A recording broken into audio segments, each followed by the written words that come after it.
بسم اللہ الرحمن الرحیم الحمد للہ رب العالمین والعاقبۃ للمتقین والصلاۃ والسلام علی سید الانبیاء والمرسلین محمد وعلی آلہ واصحابہ ومن ہدی بہدیہ الی یوم الدین، اما بعد۔ عزیز طالبات، السلام علیکم ورحمۃ اللہ وبرکاتہ۔ مسئلہ تقدیر کی بحث چل رہی تھی گزشتہ اسباق سے ہی۔ آج بھی مسئلہ تقدیر میں ہم مزید وضاحت پڑھیں گے کہ اس پر ایک سوال پیدا ہوتا ہے کہ قرآن میں یمحو اللہ ما یشاء ویثبت وعندہ ام الکتاب، کہ اللہ تعالیٰ جس حکم کو چاہے مٹا دیتے ہیں اور جس حکم کو چاہے قائم رکھتے ہیں، اور اصل کتاب یعنی لوح محفوظ انہی کے پاس موجود ہے۔ تو اس آیت کریمہ سے معلوم ہوا کہ کائنات میں جو کچھ ہوتا ہے وہ ازل سے قطعی اور حتمی طور پر ایسا طے شدہ نہیں کہ اس میں تبدیلی نہ ہوتی ہو، بلکہ اللہ تعالیٰ اپنی مرضی سے اس میں ترمیم فرماتے رہتے ہیں، اس میں رد و بدل فرماتے رہتے ہیں، یعنی تقدیر میں تغیر اور تبدل ہوتا رہتا ہے۔ اس بات کی تائید مندرجہ ذیل وجوہ سے بھی ہوتی ہے۔ نمبر 1، قرآن کریم اور احادیث سے معلوم ہوتا ہے کہ بیماری میں علاج کرنا چاہیے اور دواؤں میں شفا ہے۔ چنانچہ قرآن کریم میں شہد کے بارے میں فرمایا گیا کہ فیہ شفاء للناس، کہ اس میں لوگوں کی بہت سی بیماریوں کے لیے شفا ہے۔ اور بہت سی احادیث میں نبی علیہ السلام نے مختلف بیماریوں کا علاج اور دوائی تجویز فرمائی ہے، اور بعض احادیث میں پرہیز کی بھی ہدایت دی گئی ہے۔ دوسری وجہ یہ کہ بہت سی احادیث صحیحہ سے معلوم ہوتا ہے کہ بعض اعمال سے انسان کی عمر اور رزق بڑھ جاتے ہیں، بعض سے کم ہو جاتے ہیں۔ مثلا صحیح بخاری کی روایت سے ثابت ہے کہ صلہ رحم میں عمر میں زیادتی کا سبب بنتی ہے، اور اس طرح ایک روایت میں ہے کہ بعض اوقات آدمی کوئی ایسا گناہ کرتا ہے کہ اس کے سبب سے رزق سے محروم کر دیا جاتا ہے، اور اس طرح ماں باپ کی خدمت اور اطاعت سے عمر بڑھ جاتی ہے۔ تیسری وجہ یہ کہ مسند احمد کی حدیث میں ہے کہ تقدیر الہی کو کوئی چیز سوائے دعا کے نہیں ٹال سکتی۔ تو ان تمام روایات سے معلوم ہوتا ہے کہ اللہ تعالیٰ نے جو عمر یا رزق وغیرہ کسی کی تقدیر میں لکھ دیے ہیں وہ بعض اعمال کی وجہ سے کم یا زیادہ ہو سکتے ہیں، اور دعا کی وجہ سے بھی تقدیر بدل سکتی ہے۔ اور کسی کی تقدیر میں اگر بیماری یا شفا لکھ دی ہے تو دوا اور بد پرہیزی سے اس میں تبدیلی ہو سکتی ہے، جبکہ دوسری نصوص سے معلوم ہوتا ہے کہ تقدیر میں تبدیلی نہیں ہوتی، کما قال اللہ تعالیٰ فی القرآن المجید لا تبدیل لکلمات اللہ، کہ اللہ تعالیٰ کی باتوں میں کوئی تبدیلی نہیں ہوتی۔ اس طرح دوسری جگہ ارشاد ہے فَلَن تَجِدَ لِسُنَّتِ اللَّهِ تَبْدِيلًا، تو تم اللہ تعالیٰ کے دستور میں کوئی تبدیلی نہیں پاؤ گے۔ تو اس کا جواب یہ دیتے کہ تقدیر کی دو قسمیں ہیں،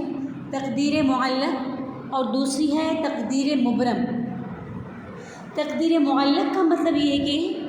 تقدیر میں بعض اوقات کوئی نتیجہ کسی شرط پر معلق ہوتا ہے، کہ اگر وہ شرط پائی جائے تو نتیجہ پایا جائے گا، اور اگر وہ شرط نہ پائی جائے تو وہ نتیجہ بھی نہیں پایا جائے گا۔ اس طرح کی تقدیر کو تقدیر معلق کہتے ہیں۔ مثال کے طور پر لوح محفوظ میں لکھا ہوا ہے اور اللہ کے علم ازلی میں ہے کہ اگر فلاں شخص نے فلاں وقت میں اتنی مقدار میں فلاں دوا استعمال کی تو شفا ہوگی، ورنہ نہیں ہوگی۔ اسی طرح کسی طالب علم کے بارے میں تقدیر معلق میں لکھا ہوا ہے کہ اگر اس نے سبق کا مطالعہ کیا، درس میں پابندی سے حاضر ہوتے رہے، تکرار کیا، تقوی اختیار کیا اور اللہ تعالیٰ سے دعا بھی کرتے رہے، تو اس کو درجہ امتیاز میں کامیابی مل جائے گی، ورنہ نہیں۔ پھر ہے دوسری قسم تقدیر مبرم۔ تقدیر مبرم یہ قطعی اور حتمی ہوتی ہے، اس میں کوئی تبدیلی نہیں ہوتی،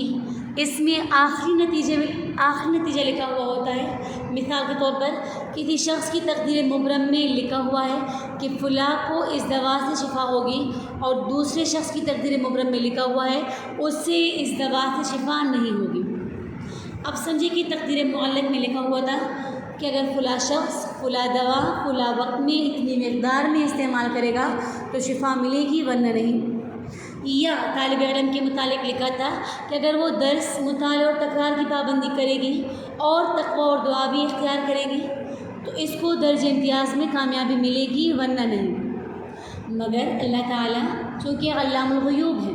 ازل سے جانتے ہیں کہ فلاں شخص وہ شرائط پوری کرے گا یا نہیں، مثلاً اس طریقے سے دوا استعمال کرے گا یا نہیں، یا طالب علم ان باتوں پر عمل کرے گا یا نہیں۔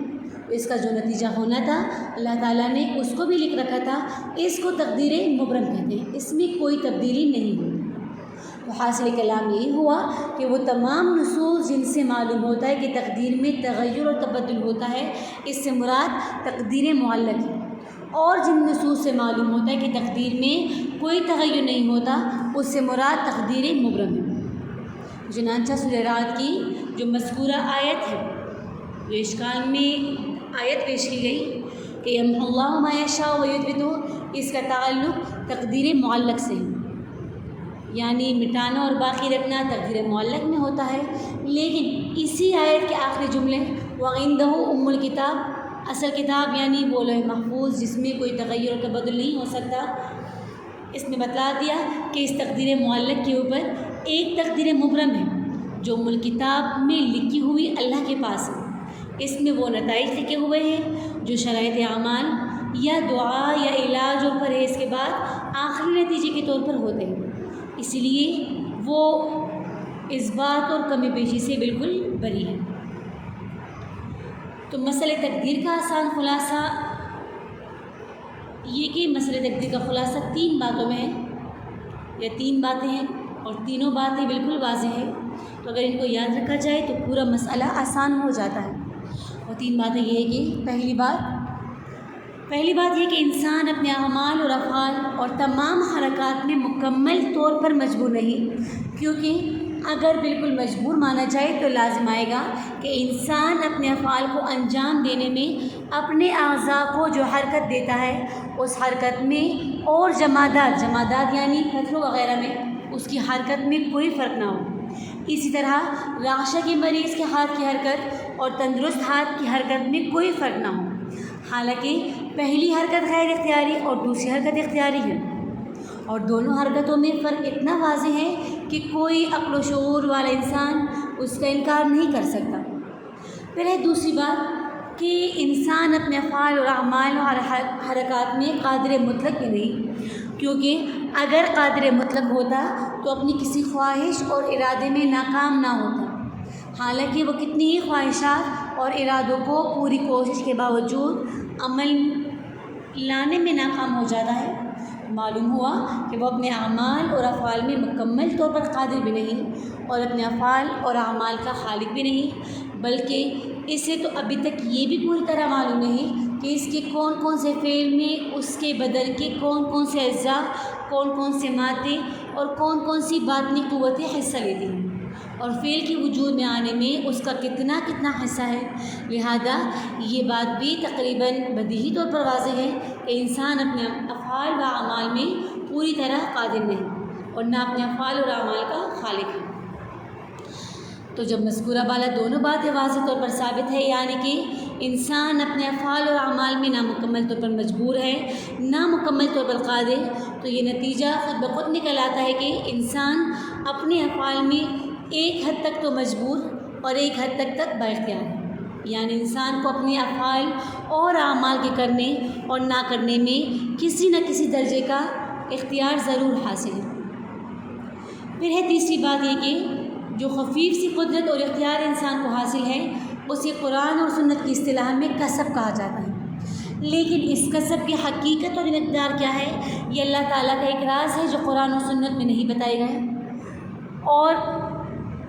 ہم اپنی عقل سے بھی اسے معلوم نہیں کر سکتے، لیکن اسے معلوم کرنے پر ہمارا نہ کوئی عقیدہ موقوف ہے نہ عمل، اور شرعاً بھی اسے معلوم کرنے کے ہم ذمہ دار یعنی مکلف نہیں، لہذا یہ معلوم نہ ہونا ہمارے لیے بھی مضر نہیں۔ تو جب یہ تینوں باتیں واضح ہو گئی تو اب یہ سمجھیں کہ انسان کے تمام اعمال و افعال کا قادر مطلق اور خالق تو اللہ تعالیٰ ہی ہے، لیکن کاسب یعنی کسب کرنے والا بندہ ہی ہے انسان، اور چونکہ انسان کے اعمال اور افعال میں اس کے کسب کا دخل ہے، اس لیے اچھے عمل کے کسب پر اسے ثواب ملتا ہے، اور برے عمل کے کسب پر وہ عذاب کا مستحق ہوتا ہے۔ بس یہی پورے مسئلہ تقدیر کا خلاصہ ہے کہ اس میں کہیں بھی کوئی الجھن باقی نہیں رہتی،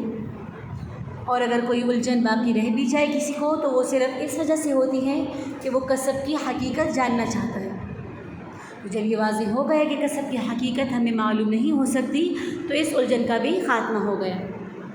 اب یہاں پر صرف مزید علم غیب کے بارے میں پڑھ لے کہ مسئلہ علم غیب قرآن کی آیت وَعِندَهُ مَفَاتِحُ عِلْمِ الْغَيْبِ لَا يَعْلَمُهَا إِلَّا هُوَ وَيَعْلَمُ مَا فِي الْبَرِّ وَالْبَحْرِ وَمَا تَسْقُطُ مِنْ وَرَقَةٍ إِلَّا يَعْلَمُهَا وَلَا حَبَّةٍ فِي ظُلُمَاتِ الْأَرْضِ وَلَا رَطْبٍ وَلَا يَابِسٍ إِلَّا فِي كِتَابٍ مُبِينٍ۔ اور اللہ تعالیٰ کے پاس ہی تمام خزانے ہیں تمام پوشیدہ اشیاء کی، اور ان پوشیدہ خزانوں کو کوئی نہیں جانتا سوائے اللہ کے، اور وہ ان تمام چیزوں کو بھی جانتا ہے جو خشکی میں ہے اور جو دریا میں ہے، اور کوئی پتا درخت سے نہیں گرتا مگر اللہ تعالیٰ اس کو بھی جانتے ہیں، اور کوئی دانہ تک زمین کے تاریک حصوں میں نہیں پڑتا، اور نہ کوئی تر اور خشک چیز گرتی ہے مگر یہ سب لوح محفوظ میں لکھے ہوئے ہیں۔ تو لفظ غیب سے مراد وہ چیزیں ہیں جو ابھی وجود میں نہیں آئی یا وجود میں آ تو چکی ہے مگر اللہ تعالیٰ نے ان پر کسی کو مطلع نہیں ہونے دیا۔ تو پہلی قسم کی مثال وہ تمام حالات اور واقعات ہے جو قیامت سے متعلق ہیں یا کائنات میں آئندہ پیش آنے والے واقعات ہیں، مثلاً کون کب اور کہاں پیدا ہوگا، کیا کیا کام کرے گا، کتنی عمر ہوگی، عمر میں کتنے سانس لے گا، کتنے قدم اٹھائے گا، کہاں مرے گا، کہاں دفن ہوگا، رزق کس کو کتنا اور کس وقت ملے گا، اس طرح بارش کہاں کس وقت اور کتنی ہوگی۔ اور دوسری قسم کی مثال وہ حمل ہے جو ماں کے رحم میں وجود تو اختیار کر چکا ہے مگر یہ کسی کو معلوم نہیں کہ خوبصورت ہے یا بدصورت، نیک طبیعت ہے یا بد خصلت، خوش نصیب ہے یا بد نصیب، اس طرح اور چیزیں جو وجود میں آ جانے کے باوجود مخلوق کے علم و نظر سے غائب ہیں اس قسم میں داخل ہے۔ تو یہ 5 مسائل ختم ہو گئے۔ انشاءاللہ اگلے درس میں کتاب الایمان کا آغاز کریں گے۔ جزاکم اللہ خیر لکم۔ السلام علیکم ورحمۃ اللہ وبرکاتہ۔